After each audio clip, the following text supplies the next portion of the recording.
and welcome everybody to this call. So maybe let's jump into the presentation. I've got some slides to help set our scene. If we go on one more, just the quick agenda. I actually ditched the 2024 results. So I've actually put in, I'm mindful of the vote we've just seen, that's half of you maybe don't invest with us and maybe don't know us well. So I've swapped it out a little bit with some slides about who we are and what we do. The 2024 results are on the website, bankersinvestmenttrust.com.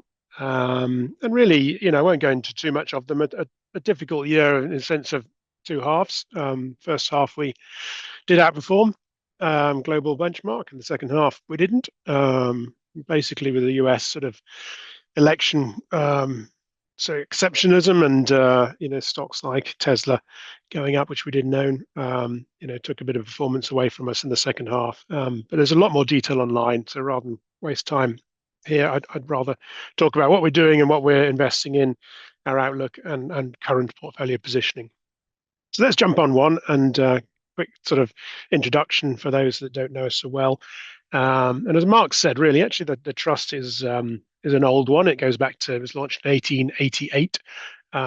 Gets its name not because of things it's invested in, but the people who launched it, which were a collection of bankers from a company called Williams and Glyn in the UK, based in London. And they were a bank, and the investment trust was launched basically to allow their smaller clients access to bonds, mainly some equities in London. So, and we're really pretty much doing that still today. So we're there for, for just over £1 a share, you can get access to a global portfolio of equities. So again, that democratizing investments, I think, for small investors is what we're all about. The trust itself has a twin objective: to grow capital above the FTSE World and to grow dividends above inflation over the long term. We're listed in London. We're listed also in New Zealand, oddly. New Zealand allows investment trusts to list there, and about 15% of our share base or our investors are based in New Zealand, which is great for them, I think. We've been there for about 30 years. We also had a lot of continuity of management. I've been in the seat here since 2003. My predecessor, Michael Moole, who some of you may have invested with at City London, and bankers, was investment manager from sort of mid-1970s. So sort of two of us carrying the torch for just nearly 50 years or so. The yield itself, not the highest in the market sense, but it's one of the highest ones in the global sector. US market yielding about 1% nowadays. It gets harder and harder to find income, but we're yielding about 2.3% there, and a long history of growing the trust's dividends. So let's jump on one more slide and look at some of our core principles, as I've called them, and say, I think we're one of the few trusts with a twin objective there of growing capital and income. I think it's been slightly more challenging in the last 2 or 3 years, a very sort of growth orientated US technology market where dividends really don't matter. But I think over the long term, if you look at any study over 30, 40, 50, 60 years, both growing income and capital does seem a long-term way to wealth accumulation. So I think we're still mindful of that, even though we've bent a little bit into the wind to accommodate more growth-orientated holdings, as you'll see sort of towards the end when we look at some of our key investments. But I think long-term, it's still the twin objective is very important for that long-term accumulation of wealth. Consistency, I've mentioned before. We've continued to stick to our knitting equity investments in global markets for many, many years. And then balance, I think, is important as well. We're not, I wouldn't have said we were particularly known these days for being value, nor are we particularly known for growth. I hope we can bend between those two as different markets are driven by different characteristics. The US is overtly a growth-orientated sort of selection of stocks when I look at it in our portfolio, because that's been the place to drive best performance. When I look at places like Asia, you tend to see where actually value, has a place and actually performs pretty well for a lot of the time. Europe, again, bends and flows and ebbs and flows. I would argue the UK, probably more driven by that more value orientation there. So we've got this ability to shift a little bit in the parameters there. We'll look at the team in a minute. Very much global specialists, investing based in their regions. And then we're one of the longest investment records for dividend growth. City of London is just nicks our record by about 3 or 4 months um, with its dividend rises in June, but we've been going since 1966, increasing the dividend. I've actually taken the history back to the war, Second World War, that is, and we haven't cut the dividend in any period in that time. In 1966, a lot of trusts actually held dividends because of it was the year in corporation tax was introduced, and so it was a bit of a tricky year, paying a bit more tax, and so dividends didn't tend to go up. But it's a very long-term record, and we grew the dividends about 5% last year. So again, comfortably above inflation. And then finally, low cost charges matter a lot. So our management fee is tiered. So as the assets go up, the fees drop. But we've got an all-in ongoing charge. So fees and other costs, auditor fees, etc., all those sort of things is 0.5%. And our debt and gearing, which again we might touch on later, if any questions maybe, is an average cost of 2.7%. So what I like about that is it's almost bang on the dividend yield sort of the portfolio. So I think over the next 20 years or plus of those loan stocks that we've issued, all the capital growth and the income growth from this point should accrue to you as shareholders and not be consumed by interest cost. So if we jump on one, the team here, my role, I suppose, at the top here as lead fund manager, very much sort of regional allocation, trying to make sure we've got assets in the right places of the world, sort out the gearing, as I mentioned before, and challenging the managers to get the best performance and looking at the consistency of what they're doing and trying to avoid sort of unintended consequences of one region being overweight something and another underweight. So the differences of opinion, I suppose, trying to net those down. Below me, then we've got sort of four stock pickers really. I've done many of these roles myself over the last sort of 30, 25 years or so. But we've got Jeremiah sits in Denver, which is the main hub for Janus Henderson. We've sort of 30, 40 analysts based there looking at the US market. And he's got, as you can see, 27 years experience in US markets. Jamie Ross is here in London with me. Junichi is in Tokyo and Sat sits in Singapore, covering the Asia regions. So very much sort of long-term records there, experts in their field and located locally, which I think is important to really meet those companies, meet management more often, and really have a good grasp of what's going on and driving markets. Portfolio, as I mentioned, is all equity, just investing in mainly larger cap companies, if we're honest. With sort of that would be sort of 10 billion and upwards in market cap. And then, we're trying to hold the portfolio around about 100 stocks. We've sort of reduced this in the last year or so. Did a lot of research looking at I suppose you call it the tail of smaller holdings within each regions. And the analysis proved over sort of many years that really managers were picking good stocks, but we should have put more money allocated behind those ideas. So their best ideas, the biggest allocations, were actually where they were generating the most return. So we've cut back the holdings. We're reasonably concentrated in each of these regions, so sort of 20-ish, 25 to 30 holdings in each area, giving you that sort of 100, and really trying to follow, I suppose the one thing that defines us in terms of style, if you want to think of it that way, is trying to invest in companies with good cash generation characteristics. So either currently generating lots of cash or looking like you're seeing the inflection from investment to cash generation. So cash flow yield, which is a concept looking at cash relative to the market cap as a yield, is trying to find high yielding companies where the market's really not pricing in the cash generation.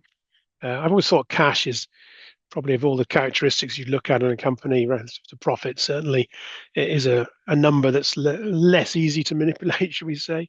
You can sort of see the drivers of why cash is building up on the balance sheet or declining. It's a hard number, whereas profits can be quite heavily manipulated by a lot of accounting standards. So I think following the cash, I always call it, is a good strategy over time.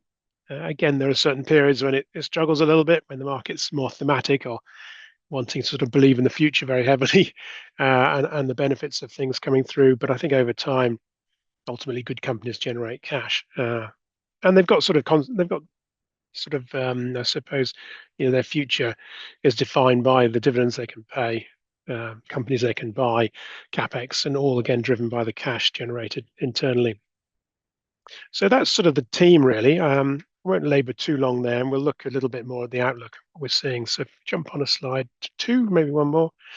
I think the background for me for equities in the last, I suppose, post-COVID, the volatility we saw initially through COVID has been very supportive. So equities have been in a good place, partly because of government spending, but also because really inflation starting to bubble away again is good for real assets, of which equities is a principal component. So relative to the 30 years before that, when we saw sort of more deflationary periods and bonds were definitely outperformed, equities have had a much better time. I see some structural changes here, I suppose, relative to the last 20, 30 years. Long-term bonds yields, to look at, I'll show you those in a minute, to my mind, have clearly reset to a higher level. We see sort of shortages of labour ongoing there, declining birth rates. It's harder to move labour around the world. I don't see any of that changing, and that's leading to higher wages as labour shortages are coming through. The geopolitics has definitely got more difficult in the last few years. And again, I think the philosophical challenges between, I suppose, East and West and other regions is getting ever tougher to navigate. But again, that leads to challenges, I think, from an inflationary point of view. Supply chain reconfiguration, deglobalization peaked sort of 2018, 19. And again, tariffs, whatever Trump brings in that space is going to continue to be, again, an inflationary policy to my mind. And then, expansionary fiscal policy post-COVID. Governments definitely have got that fix of raising ever more amounts of money and spending it in their different pet projects, which again we've seen printing money is inflationary. And finally, extreme weather events continue to bubble away. Global warming definitely behind a lot of those. And again, then the investment needed for net zero, if we do get there by 2015, is expensive. So whether we can afford it is a challenge. So these all, to my mind, relatively inflationary period. So I think my view or outlook is that we'll see 2% inflation as a floor, not a ceiling as it's been in the last 10, 15, 20 years. And so we're likely to see inflation, well above most central banks' target of that 2% level. So if we look on the next slide, you see that in very clear, stark contrast to the US 10-year Treasury yield. So most of my career here, from 1990 when I started, and 10-year yields were sort of 8-9%. But you see all the way down to never got negative on the US, but certainly we saw that in Europe, negative interest rates on long-term bonds, and it's definitely reset upwards, as I said. I think the natural place probably for the moment is 4 to 6, unless we see a meaningful spike further in inflation, but it's not that sort of 0 to 4. It's going to be higher. And I think the consequences of this are being delayed. I think certainly companies in particular have been very good at terming out their debt, but it will come to pass that the cost of capital has gone up, and that'll make it more challenging for some areas of the market. I think again positive for equities as long as it doesn't go up too high inflation, but it's sort of negative continues for I would argue privately leveraged equity, probably bonds, property. Although we've seen obviously repricing in the property space, but not always in the private space. So I think this is something to build into calculations. If we go to the next page, I think the big change we've also seen. Jump on a slide, please. It's really the fiscal position, and this has kept a lot of things at bay. This is the US, looking at the US government debt and budget deficit. And you can see COVID in the middle there. Obviously, as all across the world, cost a lot of money to support the economy. But certainly the US is under Biden has not shied away from spending money and borrowing increasing amounts of money. The last 2 years, I think the numbers roughly, the US has borrowed about $4 trillion and got real GDP growth increase of about $1.2 trillion. So 30 cents on the dollar return, pretty disappointing. So that's a sort of 7% deficit or so the last couple of years. That's very high relative to the last post-war years outside of recessions. Europe is a bit more moderate, sort of 4 to 5. But that's driven about 1.5% GDP growth. So again, still a pretty poor multiplier effect. This is basically mortgaging the future. But the consequences are going to come to roost in terms of higher rates and higher long-term borrowing, as we've seen on the previous slide. So again, it's something that's a slow burn. It stopped a recession, but I think the cumulative effect here takes ever more borrowing to get ever more results. We need to be mindful that this could come to an end, and certainly Trump is talking about that. We'll have to see the consequences of it. If you jump on one more, you had the US being the only place to invest for certainly 5, 10 years or so. But that exceptionism does come with a high price, and we can see the price to book here of US assets. Very efficient, managed assets. I must say, when you look at the Magnificent Seven, as I'll come on to, some of these businesses are incredibly profitable. So hence a high price to book. And the US market has the highest return on equity. But you can see how the rest of the world is eyeing that up, and I think the US has got where it has to by a lot of deficit spending, and also the positive effect of the economy growing helps a lot. So I do expect some of those countries on the left to, Japan is, we'll touch on that later, but is very keen to improve its return on equity and creep to the right, and one should see therefore a benefit from a better price to book ratio on that market. So I think a lot of these markets in the middle there have got potential to improve. They're not priced for it, as you can see here, as the US just seem to be priced for perfection. So we'll see how we go. If we jump on one more, the US has definitely been driven by, a small cohort of stocks called the Mag 7. For those few who don't know what those are, those are Apple, Microsoft, Nvidia, Alphabet, Meta, Amazon, and Tesla. So these are really effectively the largest 7 stocks in the US market. And actually, if you strip them out, the US market pretty much performed in line with Europe and Japan last year, rising about 13%. But with them, it's been a very strong price return there, as you can see. Second year really of this very strong performance. 2023 saw very much a massive earnings recovery in some of these names as they dropped. Some of them are speculative businesses. Nvidia saw its increase in revenue and returns, and basically they got very serious on jacking up returns. A lot of these businesses. Last year was some elements of that, still that earnings story, but a massive increase in valuations as well coming through, driving this return. But if we look forward in the next page, we look at the earnings growth we've seen. So just to be clear on this one, the first column on each of these is the Q4 sort of growth, I suppose, year-on-year growth in 23, and then second quarter 24, and then fourth quarter what we're expecting. We're just seeing as they're coming out currently. So you can see how those big 6, I've taken out Tesla, which does this makes relatively little money, but looking at the largest big players there, you can see how when you're growing at 68% earnings, you can see how you re-rate quite seriously. But so premium growth is declining. The rest of tech, as you can see on the next bunch there, in the US market is catching up. So 20% forward growth in the current set of quarterly figures relative to 15. But equally, the S&P, the rest of the US market, ex-tech, again from sort of no growth in 23, is picking up growth as well. So I think we'll see a change. So you'll sell off in some of those names. We can go into questions about what's been going on with DeepSeek and other things, but I think you will see a broadening of the market.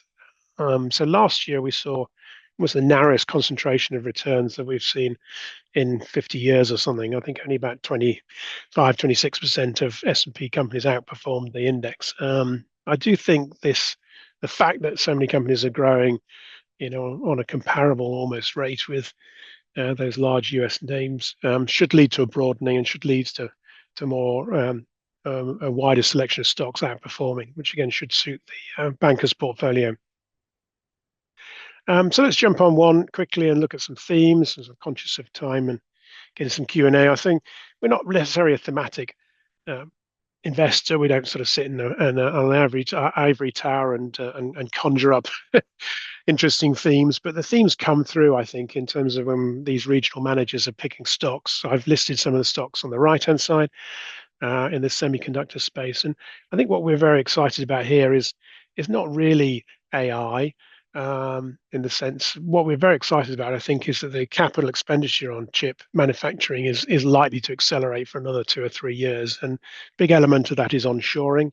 So there's still some issues around all the manufacture of NVIDIA's chips is in Taiwan, and the politics that revolve around that country.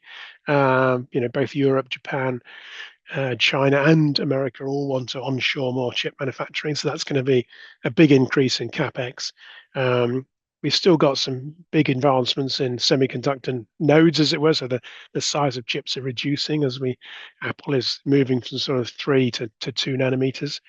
So as you do that on the left, you can see that it takes billions more to build a fab to generate that extra improvement in a reduction in size and hopefully speed and performance. And we're at some cyclical lows as well. One needs to understand in terms of industrial chips, autos, and other consumer goods. So again, we can see an improving trend in the next 2 or 3 years of reordering in that space. So a lot of what we own here, is into that space. Some of it is AI. Broadcom is a good example of where I think Nvidia's market share is going to be likely pegged back by what Broadcom does. But a lot of these others are the components and the manufacturing processes for semiconductors. So I think we're still excited about prospects there. Next one is electrification. You jump on a slide. Is again an interesting trend. I've put on the left here, looking at historical, which is the sort of green line of US power demand. It's been very flat for 20 years, and that's as basically the economy has grown, but the efficiency of LED lighting, all sorts of things, has improved. So there's almost no growth in electricity demand, and we're expecting that to accelerate quite materially. Might have to slightly review some of these numbers in the US post-Trump and his policies, but I think if we do talk ourselves globally, I don't see a change in trend in Europe in terms of climate mitigation, should we call it? So renewables increasing. That increases investment in national grids, and then electrification as we go towards electric cars globally should just continue to lead to big investments, I think, in electrifying countries' grids. And so a lot of the investments we've got, again, on the right, are playing into that theme. Power grid in India, for instance, Nari is in China, and then obviously National Grid, many of you'll know well here. So, again, a big investment theme coming out. But when we look bottom up, we just see some very exciting growth prospects at moderate valuations. Next is a bit of innovation, healthcare. We jump on. Again, a sector that's gone nowhere 2 or 3 years, sort of viewed as defensive, worries about rolling over of a lot of drug patents. But the area has done very well for us, particularly, and many others. We own Novo Nordisk and Eli Lilly as the GLP ones, the obesity drugs there.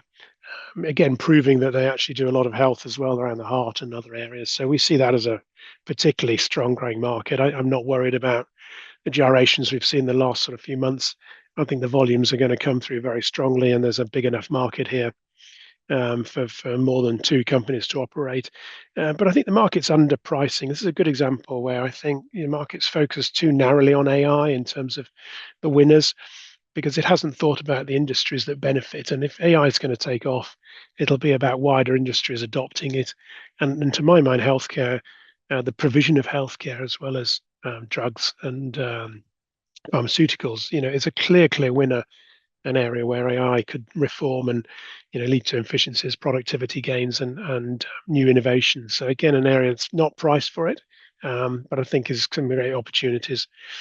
And then finally, Japan, which I might not labor too much, but I've been talking about this for some time, is we've seen increasing improvement in corporate governance. So the number of companies with independent directors, it almost used to be zero. It's sort of now a third of companies, 90% of all Japanese companies now have a third independent directors, and it's 20% have full independence and rising rapidly. So that's leading to harsher questions around cross holdings, around cozy relationships, and they still exist in a lot of industries. So this last year, we've seen the insurance industry really get its act together and start cutting a lot of the cross holdings and efficiency on balance sheets there.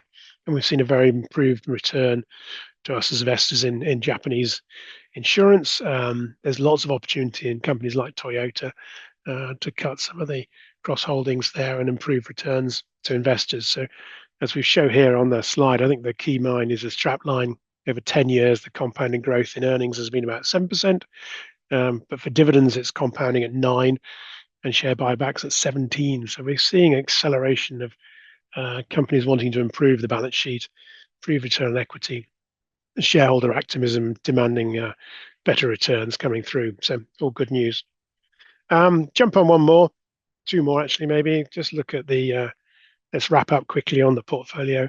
I've talked too much, I think. But there's the top 10. Understandably, a load of tech names to some extent. We've got five of the Mag 7, although we're sort of pretty much in line benchmark with Apple. But the key overweights within there is really, I think the largest overweights are Amazon, where we're really quite positive.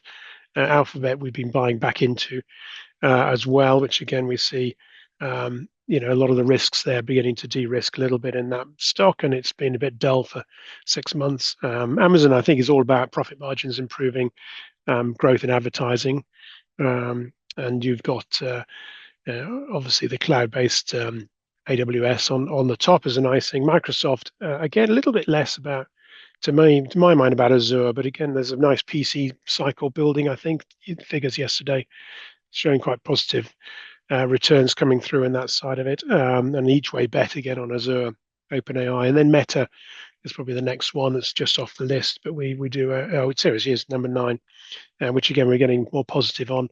The obvious one we don't own is Nvidia, where I struggle with the price. I think there's also increasing competition going to be coming down the line, and therefore margins are likely to come under pressure. And then also, I think I'm getting a little bit worried about cash generation, increasing receivables on the balance sheet there, and reliance on basically offering chips for stakes in businesses. You jump on one more, we can see the sector allocations. So we're sort of broadly in line with information technology or tech.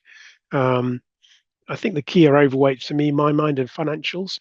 I think there's a key desire for deregulation, start in the US, and it likely to follow from that into European markets. So a lot of people would say financials are quite fairly valued. I don't think they are if we look back to prices that were achieved on these businesses in the 80s and 90s. Price to book can easily get over 2 to 3 times in good businesses, and I think deregulation will drive more growth in those businesses. So again, I have to be careful that we buy the right ones. I never like a bank going too quickly, but I think certainly if we can reduce its sort of costs and inefficiencies in the market and drive some top line growth, which is sorely needed, then I think we can see better valuations there. Continuing with discretionary, it's been a bit tough in that space, but I see that coming back. Valuations have come back a long way, and really where we're underweight is the consumer staples, where again I think they've taken too much price over the last couple of years, and we're seeing challenging volume growth, and likely to see market share issues there. And again in sort of energy materials, again 2 areas I think we're less favourable of, and we can maybe cover those in questions. And then on a regional basis, the US is a dominant stock market these days. We got a 60%. We've increased allocation sort of pre and post the US election. We do have a more favourable stance towards that market in the next sort of 5 to 6 months.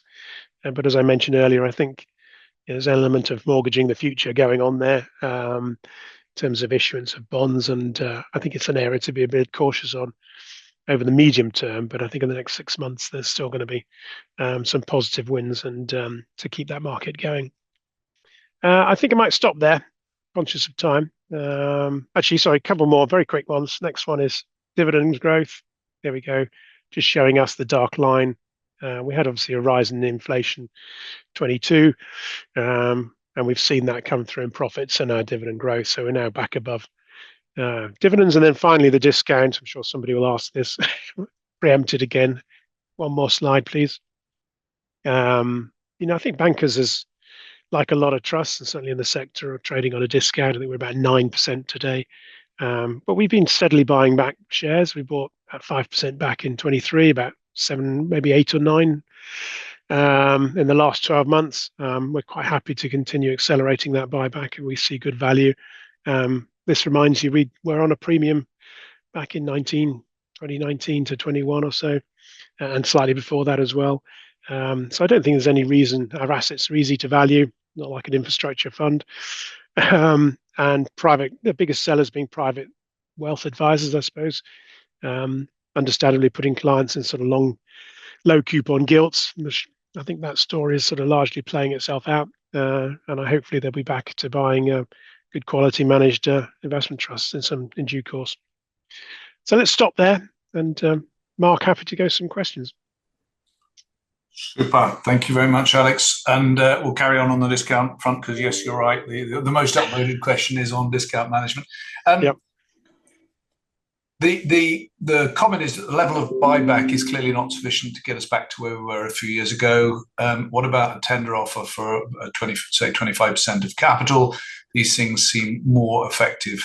Have you discussed this with directors? And I would just sort of throw in my tuppence halfpenny worth that the discount is an industry-wide issue at the moment, and you can see in the graph that you just showed that it's the last 3 years where it's been there, which is consistent with the industry.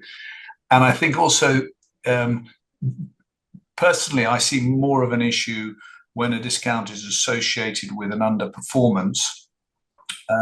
Your 3 years have been somewhat difficult, as you said. There's been a pickup recently, but your longer dated performance outstrips the MSCI ACWI. So I don't see you guys as having a combination of those two events, which makes it as critical. But nevertheless, fair question, and you certainly have enough assets under management to consider some form of a tender. So how would you respond to that? Yeah, so if I tackle the slightly sort of middling question, I've seen, I've been managing trusts. Actually, I managed Hensai Income before this one, so since the mid '90s, and I've seen sort of two other periods. 99, 2000, as when investors saw other things to invest in, and direct investments, as people went after the tech boom, they sold collective funds and discounts widened very materially. We then saw another period around the GFC, when I think basically people were just fearful of any market exposure and they raised cash. And I see this period a bit like that prior one, where actually I think a lot of, when I talk to wealth advisors, they're merrily buying stocks direct instead of collectives. They usually get burnt at some point.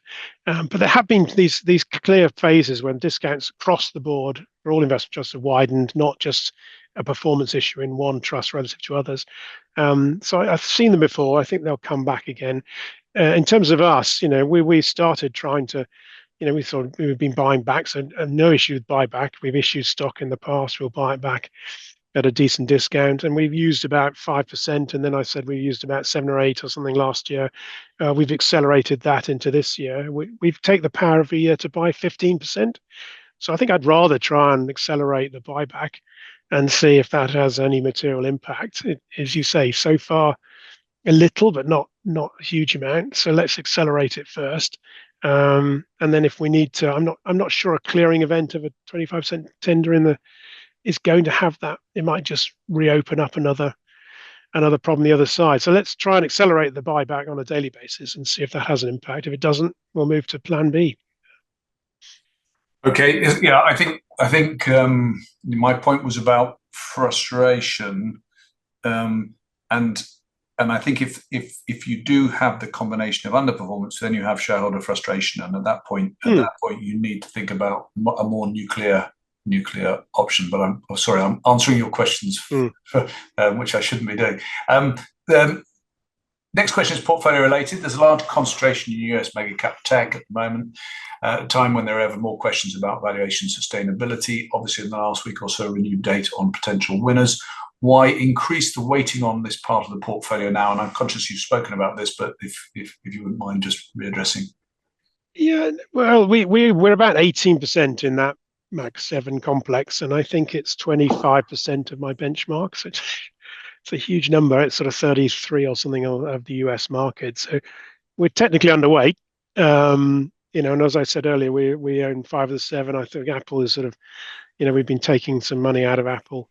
So we've been net sellers into that one. So although we put money into the US market, we actually didn't increase our exposure to the Mag 7 in net because we took money out of Apple and put a bit more into Alphabet. But the whole step, we put more money to the S&P X than we did into those Mag 7 names. So we are mindful. The questions are starting to be raised, and I think they will. They're still going to grow earnings quite well in the next 6 months, and I think we can talk more deeply if we want about the challenges in the capex program there. But I think when I look at some of these businesses like Amazon, it's less of that. It's when you look at the drivers, it's growing top line at 10, 11%, but then the efficiencies it's gaining in terms of distribution are continuing to cut the cost of delivery relative to the sales. So that's growing at sort of 3 or 4%, sales at 10. It's going to keep grinding out some quite nice numbers. And it's not an AI story. It's about the efficiencies coming through and the scale of that business. And who the hell's going to create another Amazon? It's just inconceivable, that size of the business. So, to my mind, anything on AWS is icing on the top of it. Thank you.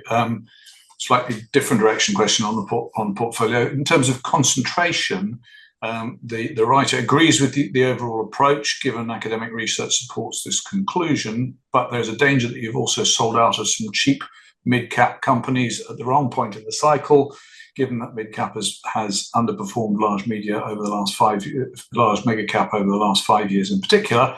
And the same point question on geography. Best performers are likely to have been larger US holdings, but that doesn't necessarily mean they will be going forward.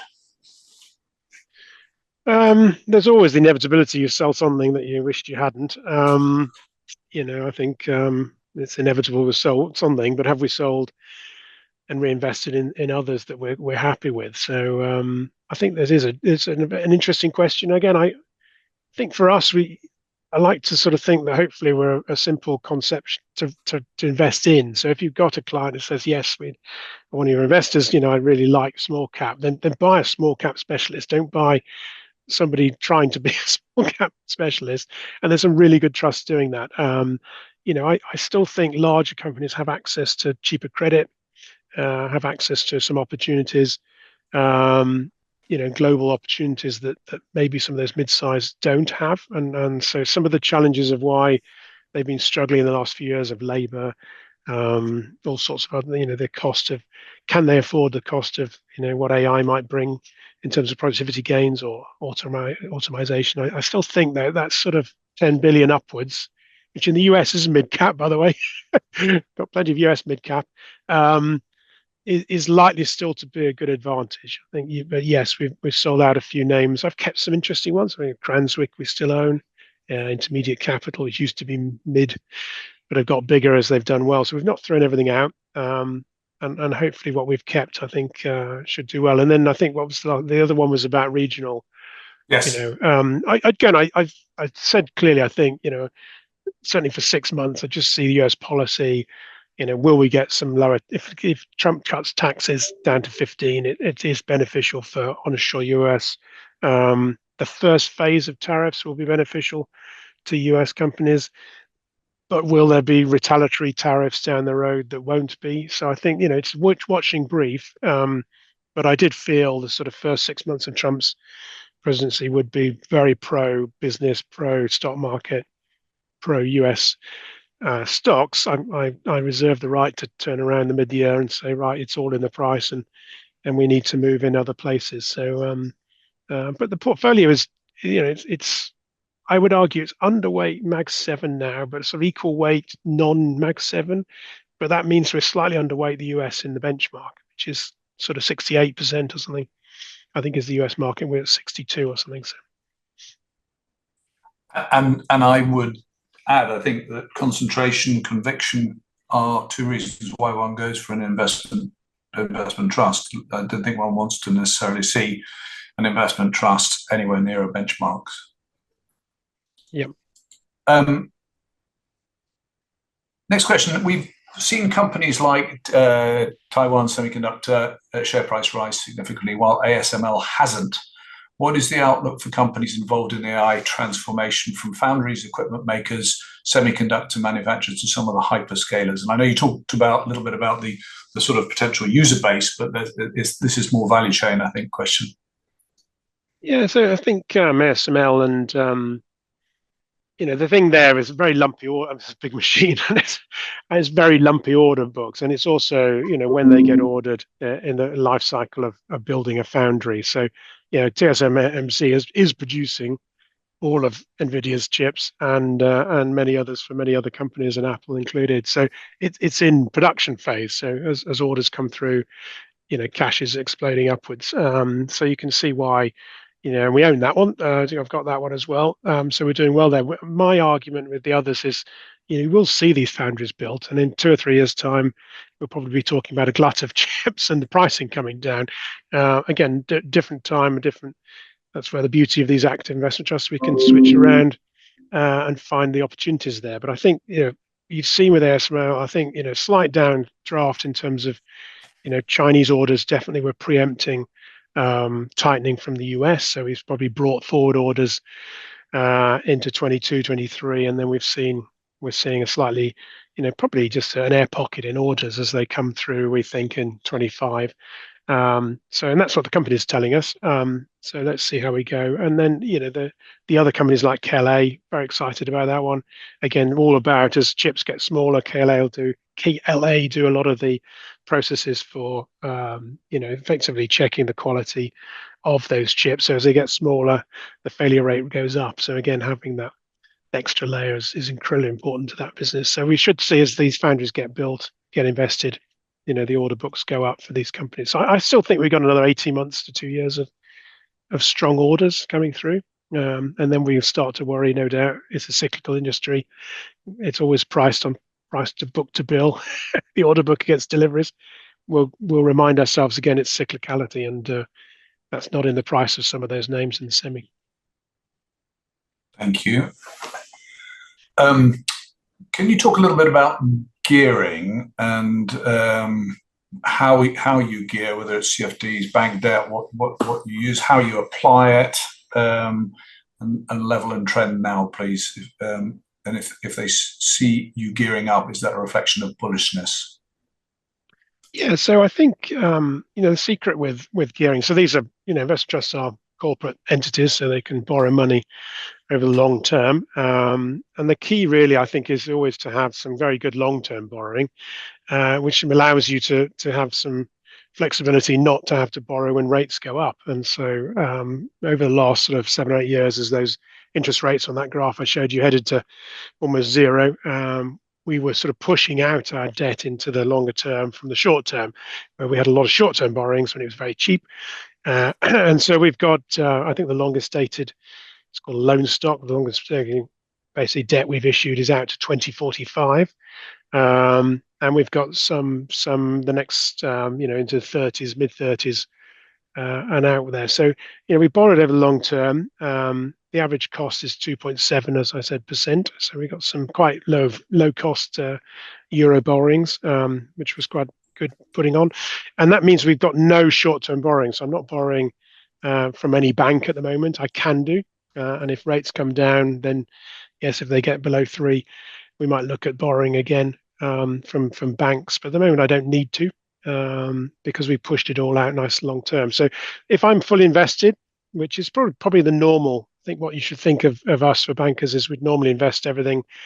So cash is for working capital, paying dividends and moving stocks and things like that. We'd be geared about 8.5 to 9%. So at the moment we're not far off that. I think sort of 6, 7. So that's just a case of, I think, markets having run up a little bit through that Trump election. And actually we've seen some prices, a lot of prices hitting all-time highs. We've just taken a little bit off. So I'm a little marginally cautious, I think would probably be my line. But not enough. I can go net cash. I'm very cautious, but we're not there. We still think equities will go up this year. We obviously had quite a good start to January. Thank you. Question on your Well, there's a couple of questions that relate to your specific role. I think you got the JH research platform behind you. You've got 100 odd stocks in the portfolio. So the writer assumes that you're not specifically a stock picker. Is your particular role and skill theme selection or portfolio management, or how does it work in terms of divvying up the tasks? Yeah, I've sort of given it to I've handed it over to the specialists. We go back. I've managed the UK portfolio and Asia and even Japan for a time. So I've got a lot of experience over 30 years plus of investing in all these regions. So I think therefore my role very much is over the top, really to get the best out of the team, talk to them, share ideas between them, making sure they're understanding why we own things, what we're doing, and making sure they're keeping to the consistency of their style. So in that sense, I'm the sort of overseer for that. I'm the conduit to the board, to make sure they understand what we're doing. Investor relations, as we said here as well, meeting investors, sharing the story, updating people. And then the four I showed you are doing the nitty gritty of meeting a lot of I try and meet the companies as well. I sort of sit in on the company meetings, certainly make sure I read the research reports, so have a good understanding of why we invest in everything. But they're living and breathing the daily gyrations and results. Thank you. Coming back to the portfolio construction, there's a lot of US based in there, obviously, but the question is there anything in emerging markets that the trust has taken large position in or is watching closely as you get a decoupling of China and Southeast Asia in particular, and where we're looking to benefit? Yeah, good question, that one. About it's probably 8 years now, 7-8 years ago, I did a lot of work looking at, we used to own chunks of things in South Africa. We did very well in the 2000s, and then Latin America. But it got increasingly tough to invest in these regions, and some of it was currency. A lot of it was, if I'm honest, sort of scandals and issues around corporate governance. And I did a lot of research looking at, and everything just basically turned up, said, just put your money in America. It's a lot better return for lower volatility and a better currency. And so we cut out, China's a different story, but we cut out basically all our emerging market in the sense of Africa, Latin America, before COVID, so 2017-18, and that's proved a good switch into America. China we overstayed our welcome there. We did very well again investing in Chinese A shares from about 2014-15. Had some wonderful returns, and I hoped that China would recover from COVID a bit like we all have, but they didn't. They took a very harsh view of COVID, continued lockdowns a lot longer than we expected, and then coming out of that, continued with sort of corporate purging. There are other issues. We can talk about property market, all sorts of things, but it just is an economy that hasn't recovered in the same way, and certainly from corporate profitability point of view, hasn't recovered. And so we're probably a bit late recognizing that, a little bit, if I'm honest, but we've cut that right back. We're about 1.5% or something in China, but a watching brief. I mean, I do think there are some interesting opportunities. I'd just like to see the politics between Trump and President Xi, how that plays out. It could go either way. And China, I think, needs to do a sort of TARP equivalent, if you remember that, in America, to solve its property crisis. So you need to basically take all the property debt out of the banking system and put it in a special vehicle to work it off and get the property market running again. So that's holding back, I think, the market. So watching brief there, but we've cut right back. We've got bits of Asia. We like bits of Asia, Indonesia, Vietnam, and some other markets there. So we're not particularly in the exporting story, but we're in the financials, and some more domestic growth stories in those markets. So hopefully we've got some interesting ideas there, but long-winded answer. Thank you very much.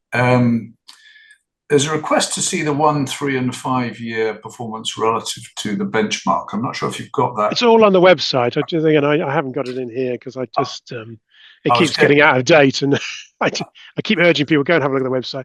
When I look at 3, there's a bit of a hole in the 3. Where 3 is where we've struggled a bit. When we're not an overtly growth. I'm not a tech fund. I'm not an overtly growth investor. I said earlier we like free cash flow growth, which I think over the long term does you well. But when the markets are very strong in a very small section of tech companies, we're going to struggle a little bit. I do need it to broaden out. And if we get that, performance will kick in quite nicely. So we saw around, say in the last when it went very AI back of end of 22, wasn't it, into early 23 and 24, that we just struggled a bit with that period.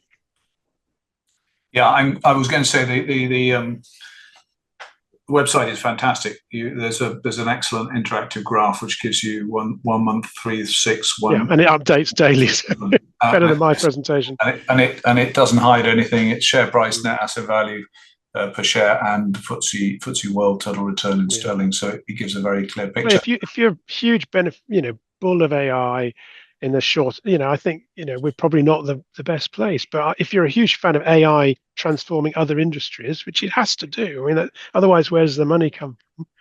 Then I think bankers is a very interesting play on that, because we've got solid investments and we talk to companies about which ones will benefit. And I think that's where I see a broadening. It can't just be this very small subset of stocks that are right at the core. I think it's going to broaden out, and I think that the news we've seen this week is exactly showing if you can reduce the cost of AI, by lowering the cost of models and other things, then it's going to benefit more companies, and that's what I find interesting in the next 3 or 4 years of investing. Thank you. We're 56 minutes in, so I'm probably going to cut it shortly. But there is a question going back to your asset allocation. The increase of 10% in weighting to the US since the October results, and the fact that that's based on the outlook for the next 5 to 6 months. I think there's a sort of concern being expressed that might be sort of momentum style allocation at the tail end of a rally. So can I put that one back to you, please? Yeah, so the year-end results, you saw we had a lot more cash. So about half that investment was me taking some cash on board ahead of the election. If you remember, 2 or 3 weeks out of that election, we were very much, it could be Biden again, could be some other, there's a lot of uncertainty. And I think markets, to my mind, there was a natural point to raise a bit of cash. So we did. But then having saw a more, definitely a pro business, I thought, hang on, I think markets can continue to rise with optimism. So a lot of that investment was just saying, look, cash earning, okay, 4 or 5%, but we've got more than that back in the last sort of 3 or 4 months. So I think that's been a positive decision. We're not big ones for moving large amounts of capital around. So I don't think anybody accuses us, when you look at our long-term history, of being momentum junkies in any sense. But I did feel when we looked at, we took a bit of money out of Japan, which has been the right move. It had a good run. So that was sort of, again, another 2 or 3% of the next 5 to go in the US. And I think we're still overweight Japan, but I still like the story, but things do run a little bit too far. So no, I don't think you won't see me with a totally different allocation in 2 months' time, but I'm reserving that right 6 months, I say, into the Trump. Usually we found this in his first period. You had a strong whoosh, as everybody thought it was an easy game, and court case. We've already seen the courts begin to stymie some of his policies, and maybe that happens again, and we need to broaden out. But we do need Europe to cut rates. We need European companies not to be the wrong side of some rather heavy tariffs. So again, there's a lot of interesting things could happen in the next 12 months. So I have two questions remaining, which is quite good that we've got through them. But The first one relates to Europe, which you just mentioned, but it's more focused on whether or not, if we see peace in Ukraine and Middle East this year, that would tempt you into Europe. I think the peace in Ukraine would be the key one. I'm not sure. In the Middle East, peace would be, all peace is welcome, but I'm not sure it has quite the economic impact that it's. We've seen the oil price hardly blip with the Middle East, but I think it will be material for Europe. Again, it depends on the type of ceasefire and therein. Does it allow Russian gas to come back into Europe? I honestly don't know. I think it's so we have to look and see what it means. But I think it's definitely a path to peace, the path to opening up Ukraine economy and things like that would be very much welcome. It takes a big risk off and does allow opportunities there. So I think that would be definitely a positive effect for Europe. Yeah. It's not priced in yet, I don't think, but let's see. Fantastic. And from the same question, it's just slept in here. Are you feeling bullish? I think I am. Yeah, I think I am. Markets were stronger than expected last year. I think this year, I think consensus is something like, again, another 10 to 12% growth. I'd probably dial that down a little bit, but 8 to 10. And where I see bonds still struggling, I mentioned earlier the inflationary trends not going away. I can see a point where the US rates go up in the second half of the year. It's not my call, but you could see how bond prices are really struggle. So in that sense of what else do you invest in, you can definitely make a case for gold, and I think you can make a case for equities. But yes, I am bullish. Thank you. And final question, technical. The shares that you buy back in share buybacks, are they treated as treasury holdings, or are they retired? What happens with those? They are currently going to Treasury. I think we are going to have a debate about what we do with whether it's just too much. There's an efficiency if we want to reissue them in terms of if they're in Treasury, it saves us money issuing again. So, but if there's what's the point if they're so high? So we will see, but they're going to Treasury. Fantastic. Thank you, Alex. That's the end of our questions, and I'm going to release you to your evening. But thank you, everybody.